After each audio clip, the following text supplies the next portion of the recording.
normalmente você vai ficar com essas duas geometrias. Normalmente, quando tem bipirâmide trigonal, normalmente vai acontecer com ligantes iguais. E pode se organizar em trigonal. Se o ligante for volumoso, mais volumoso, ele pode empurrar ou modificar essa geometria para bipirâmide de base quadrada. E assim, essa configuração de base quadrada, ela não é muito estável, ela não é muito fácil de se formar. Então, ela vai se formar quando tiver alguma energia muito maior, ou algum impedimento estérico forçando essa geometria. Se não tiver isso, ela vai se estabilizar como trigonal. Número de coordenação 6. Ocorre em todas as configurações eletrônicas de 0 a 10. De D0 a D10. Então, a gente vai encontrar vários complexos com esse número de coordenação. E observe aqui, interessante, ó. Cadê aqui? Titânio, com água, 6. Vanário, com água, 6. Manganês, 6. Cromo, 6. Ferro, 6. Aqui é zinco, 6. Cobalto, 6. Níquel, 6. Ferro, aqui é ferro, cadê outro? Ferro 2+, e ferro 3+. Tudo, número de coordenação 6. Então, essas espécies formadas por os aquacomplexos, normalmente tem número de coordenação igual a 6 e uma geometria octaédrica.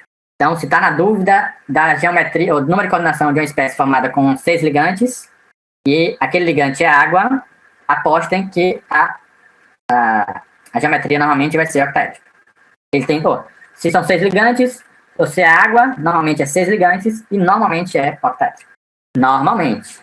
Pode formar outro tipo de coordenação? Pode. A trigonal prismática. Mas aí a gente vai observar que sempre são outros ligantes para formar esse tipo de coordenação. Esse daqui, o B, é o rênio, que é esse verdinho no centro metálico.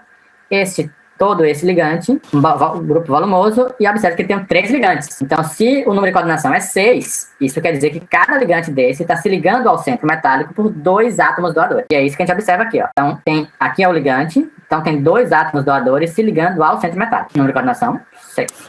Aqui é um centro metálico só. São 3 ligantes desse aqui que eu estou circulando, né? O ligante é bidentado, exatamente. Então, se eu tenho um ligante bidentado, são 3 ligantes bidentados, isso dá um número de coordenação igual a 6. O número de coordenação não é o número de ligantes. Então, pode cortar isso aí, que raramente não. Dificilmente, na verdade, assim, não posso dizer dificilmente, porque o aqua aqui está muito certinho, né? Então, não considere sempre o número de coordenação como o número de ligantes. Sempre observe quem é o ligante.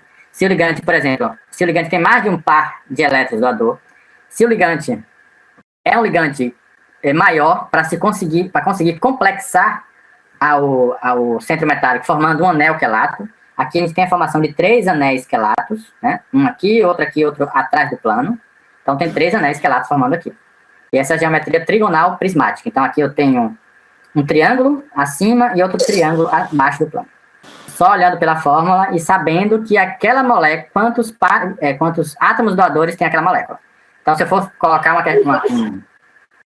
uma espécie dessa na prova, eu vou dizer, ó, esse ligante tem 2 átomos doadores. Se fosse um átomo enorme, alguma coisa assim do tipo, eu nunca vi.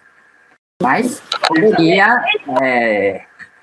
eu acho que aí seria mais fácil se tivesse 2 centros metálicos.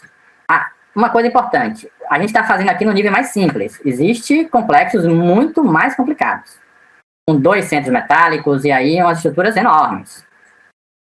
A gente pode se divertir com eles também. Número de coordenação 7. E aí as estruturas as geometrias já não são mais aquelas mais simples que a gente viu.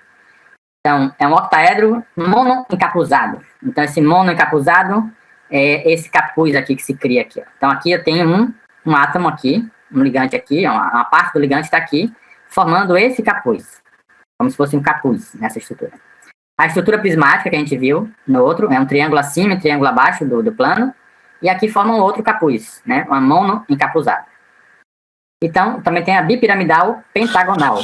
Essa bipirâmide, então a gente tem uma bipirâmide trigonal, que é base trigonal, bipirâmide base quadrada, que é octaedro, e aqui agora é um bipirâmide de base pentagonal. Então essa base aqui agora tem 5 pontas. Esse exemplo C, acho que ele fica mais claro, porque o complexo é mais simples, mais limpo, vamos dizer assim. Ó, a gente tem aqui um triângulo na base, um triângulo no topo, que é esse triângulo e esse triângulo. O átomo que está formando esse capuz é esse átomo aqui. Mas observe que ele está ligado ao centro metálico. Então, esse é o átomo que forma o capuz do prisma triangular. Tá? Vamos olhar o outro, o octaedro monoencapuzado. Então, 1, 2 da base, 3, 4 da base. Então, temos 4 da base, 5 da base. Aqui forma já uma pirâmide de base quadrada. E esses dois aqui, um vai formar a outra pirâmide de base quadrada, a outra pirâmide de base quadrada, esse aqui, a outra pirâmide de base quadrada, e esse daqui vai ser o encapuzado, ou esse encapuzado. Na verdade, assim, é quando você tem uma geometria simples, que é o octaédrico, prismático ou bipiramidal, ou octaédrico ou prismático, com um ligante a mais. Esse ligante a mais naquela geometria, chamado daquela geometria encapuzada. Claro que pode ter algum efeito nisso, pode. Qual efeito pode ser? Isso pode criar uma repulsão estérica e causar um afastamento desses átomos, de todos esses átomos nessa espécie. Ou, por exemplo, se for no octaédrico, talvez esse ligante esteja um pouco mais afastado do que se não tivesse um capuz, por causa da repulsão eletrônica. Então, isso vai causar sim algum efeito. E o principal efeito é a repulsão eletrônica e afastamento desses ligantes, e provavelmente esse ligante que vai ficar mais afastado vai ser aquele que vai ter uma ligação mais fraca e aquele que vai ser mais reativo nas reações de oxidação, que a gente vai ver isso lá no final. Então, não são estruturas simples do dia a dia que a gente trabalha. Não são. Essas daqui, na verdade, assim, até o 6, até o octaedro a gente trabalha mais. O trigonal prismático a gente já não trabalha tanto, ou quase não trabalha. Que o prismático é esse aqui, né? Dois triângulos acima e abaixo do plano. E aqui agora a gente está acrescentando ainda uma geometria sobre o octaédrico ou prismático encapuzado. Então, realmente não são geometrias simples. A gente vai avançar um pouquinho. 8. A gente tem, são geometrias mais complicadas. Então, tem o antiprisma quadrado, que é esse complexo bonitinho que está aqui.